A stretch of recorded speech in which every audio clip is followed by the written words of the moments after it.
আছুৰ নেতা যি আছুৱে বিদেশী বহিষ্কাৰৰ কথা কৈছিল, যি আছুৱে 855 জন শ্বহীদৰ কেঁচা তেজৰ বিনিময়ত ৰাজনীতি কৰে, সেই আছুৰ প্ৰাক্তন সাধাৰণ সম্পাদক যেতিয়া 855 জন শ্বহীদৰ হত্যাকাৰী ৰাহুল গান্ধীৰ ভৰিত পৰে, চেহেৰাটো আৰু ফটোখন দেখিবই ভাল নালাগে।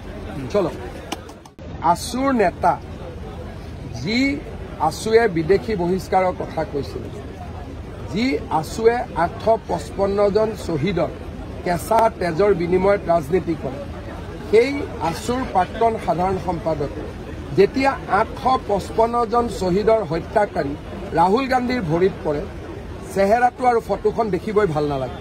চলো, আছুৰ নেতা যি আছুৱে বিদেশী বহিষ্কাৰৰ কথা কৈছিল, যি আছুৱে 855 জন শ্বহীদৰ কেঁচা তেজৰ বিনিময়ত ৰাজনীতি কৰে, সেই আছুৰ প্ৰাক্তন সাধাৰণ সম্পাদক যেতিয়া 855 জন শ্বহীদৰ হত্যাকাৰী ৰাহুল গান্ধীৰ ভৰিত পৰে, চেহেৰাটো আৰু ফটোখন দেখিবই ভাল নালাগে।